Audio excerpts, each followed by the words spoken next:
Ayon sa data ng Commission on Population and Development o CPD, ang Pilipinas ay nasa ika-4 na ranggo sa Southeast Asia pagdating sa early childbirth. At kaugnay nito ay patuloy na ipinatutupad ng CPD at ng iba pang government agencies ang programang Social Protection Program for Teenage Mothers and Their Children o SPPTMC. At upang pag-usapan yan ay makakasama natin ngayon ang Acting Division Chief ng Knowledge Management and Communications Division ng Commission on Population and Development o CPD na si Ma'am Mylene Mirasol Kiray. Magandang umaga po and welcome po dito sa Rise and Shine Pilipinas. Magandang umaga, masayang pamilya, as we say in the Commission on Population and Development. Ma'am, ano po ang kasulukuyang bilang o estado ng early childbirth o teenage pregnancy sa bansa, sa Pilipinas? Noong 2021, more than 136,000 ang nabuntis na kabataang Pinoy. No? So, edad 10 to 19. Tapos noong 2022, naging more than 150,000. So, napakalaki ng pagtaas after nung pandemic natin nangyari. Okay, ano po ang nakita niyong dahilan kung bakit tumataas pa rin itong teenage pregnancies, ma'am? Aside from na-lift yung mga restrictions no, sa paglabas ng mga kabataang Pilipino, nakikita din natin, ang dami kasing factors. So may framework ito eh. No, una, makikita natin na kailangan natin ng batas. Kaya nananawagan kami na ipasa talaga yung Adolescent Pregnancy Prevention Bill na ngayon ay napasa na sa Kongreso, tapos ngayon nasa Senate na siya. So yun talaga, kaya nakakatulong kayo ng malaki para dito sa role na to na mapasa siya. Kailangan talaga natin ng batas para dito. At the same time, kailangan natin yung mga parents natin na Filipinos, no, please talk about sex and sexuality with your adolescent children. Kayo talaga dapat ang unang source ng information on sex and sexuality. At the same time, mga kabataang Pilipino, kailangan huwag kayong maging exposed, no, sa pornography kasi 18.8% ang exposed dito. Tapos kailangan mag-say no kayo talaga. Life skill yun eh, to say no. No? So, yun. Ang daming factors. Ma'am, ano pong laman ng bill na ito?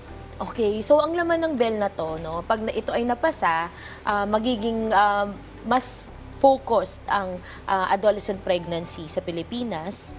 No, katulong ng RPRH law or Responsible Parenthood and Reproductive Health Law. At the same time, yung mga minors natin, no, below 18, magkakaroon ng consent on family planning. Kasi ngayon bawal eh kung walang parental consent. Pagka less than 18 ka, hindi ka pwede mag-family planning. So yun yung mga nilalaman ng bill na to. Ito pong nabanggit nyo na, ito pong SPPTMC, may kasama po ba dito yung physical and mental health services? Oh yeah, oo. Actually, yung Protectee ng Department of Social Welfare and Development, ito yon yung Social Protection for Adolescent Mothers and Their Children. Noong 2021, yun yung pangalan niya, SPPTMC. Ngayon, SPAMC or SPPAMC. No, ngayon naman yung mga adolescents natin, nais natin talaga pag nabuntis ka na may programa para sa iyo. May conditional cash transfer ka sa local government unit, no, na maibibigay ng local government mo yung probinsya mo, yung munisipyo mo, tsaka yung syudad mo. At the same time yung barangay mo, no. At the same time kailangan magkaroon ka ng edukasyon para hindi ka mabuntis muli. Kasi pag nabubuntis kasi ngayon, usually pinagsasama ng magulang o kaya sumasama na dun sa nakabuntis. So gusto natin, kung magsasama man kayo, mag-family planning ka. Kasi pag nakipagsama ka, syempre yung risk mo of having sex, syempre repeat pregnancy, tapos di ka pa nag-family planning. So mas dumadami. No, yung repeat pregnancy. Alright, ma'am, nakikita po namin na itong programa nyo is para sa mga economically vulnerable na mga kabataan, ano? Pero magkano po ba itong pinag-uusapan natin na cash assistance? And hindi ba parang magiging, di ba, mag-depend ngayon yung iba, baka mas gusto pa nilang gumawa ng bata dahil kumbaga may cash assistance na matatanggap. Actually, hindi siya dole out. Tapos, napaka-minimal lang niya actually. Tulong lang talaga para makapagbalik sa school, maka-enroll sa skills development. Actually, 500 to 1,000 lang siya a month. So talagang tulong lang siya, hindi talaga siya dole out.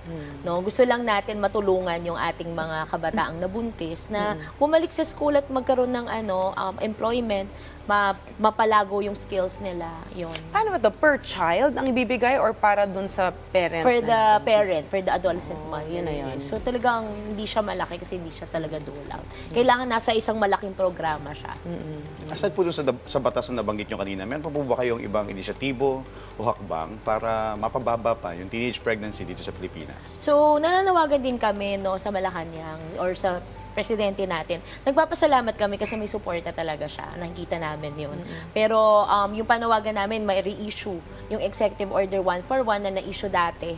No, yun ay para maging urgent national priority ang adolescent pregnancy sa Pilipinas. Bilang tumataas siya. Pati yung repeat pregnancy, more than 25,000 ang repeat pregnancy. So, second, third, fourth, fifth na pregnancy ito. And we are talking about adolescent. Yes, these are less than 20 years old.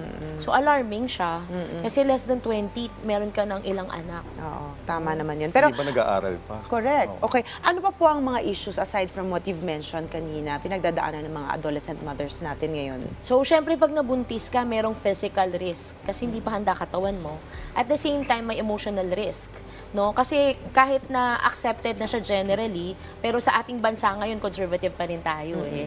No? So, kailangan pa rin ng healing, kaya merong Protectin ang DSWD, katulong nito, kasabay nitong social protection for adolescent mothers and their children. Under it yung Protectin. So, yun talaga yung pinapanawagan namin sa ating mga local government units para ipasa, ilagay sa kanilang programa. Well, ako personally, magandang maipasa yan, but at the same time, I think dapat magkaroon ng values formation nga talaga. Nakaakibat itong programang to para Tama kumbaga, ka dyan, diba, Ma'am holistic Shi. ang approach ng program natin. At para naman po dun sa mga gustong mag-take advantage, yung mga services ng SPAMC, paano po sila maaaring makipag-ugnayan sa inyo? So sa ngayon nga sa pilot, ano pa lang siya, implementation, no? We have reached more than 800 adolescent mothers for this pilot implementation. Pero nais talaga natin, yung mga local government units natin, please, sana ito ay inyong bigyan ng pansin, bigyan ng budget, bigyan ng programa, itong social protection for adolescent mothers and their children. Alright, muli po ay nakasama natin si Ma'am Mylene Mirasol Kiray, ang Acting Division Chief ng Knowledge Management and Communications Division ng CPD. Maraming salamat po and stay safe po. Maraming salamat mula sa Komisyon sa Populasyon at Pagpapaunlad or CPD, dating Population Commission or Commission ng Population. Maraming salamat, Thank you, ma'am. ma'am. Thank you.